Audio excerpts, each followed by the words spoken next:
কিভাবে একটা চ্যাপ্টার প্রথমবারের মতো পড়বা।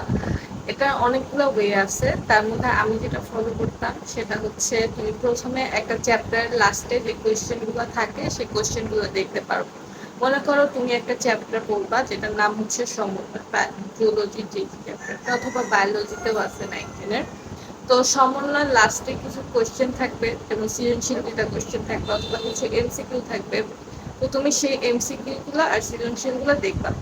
তুমি সলভ তো করতে পারবা না, কিন্তু বুঝতে পারবা যে ঠিক আছে এই টপিক গুলো হচ্ছে ইম্পর্টেন্ট, এই টপিক গুলো থেকে কোয়েশ্চেন হইতে পারে। তো তুমি ওগুলো মার্কস করে রাখবা। আর তারপর হচ্ছে তুমি তোমার বইয়ের মনে করো নিউরন থেকে কোয়েশ্চেন আসছে, এখন তুমি কি করবা, তোমার বইয়ের নিউরনে একটা দাগ দিয়ে রাখবা অথবা একটা মার্ক করে রাখবা। তুমি পেন দিয়ে করতে পারো অথবা তোমার হাইলাইটার থাকলে হাইলাইটার দিয়ে করতে পারো, অথবা ব্রাশ পেন দিয়ে অনেকে করে, তোমার যেটা ইচ্ছে তুমি সেটাতে করতে পারো। যখন তোমার ওটা করা হয়ে যাবে তখন তুমি বুঝতে পারবে যে ঠিক আছে আমি চ্যাপ্টারটা এখন শুরু করবো আর এই টপিকটা হচ্ছে ইম্পর্টেন্ট। এরপর অনেকে বলে যে কোনো একটা চ্যাপ্টার শুরু করার জন্য পিছন থেকে পড়লে চ্যাপ্টারটা পড়া বেশি সুবিধা হয়। আমি এটা কখনো ট্রাই করি নাই, তাই আমি এই সম্পর্কে কোনো সাজেশন দিতে পারছি না।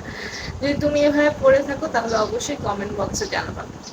আর থার্ডলি যেটা করতে পারো, তুমি তোমার বড় ভাইয়া অথবা বড় আপু অথবা তোমার টিচাররা যারা তোমাকে গাইড করে অথবা তুমি যাদের কাছে পড়ো, যখন তুমি চ্যাপ্টার শুরু করবা তখন তাদের কাছ থেকে সাজেশন নিতে পারো যে এই চ্যাপ্টার থেকে কি কি করলে আমার কমন আসবে, কোনটা কোনটা ইম্পর্টেন্ট, কোনটা পড়লে আমি কি জানতে পারবো।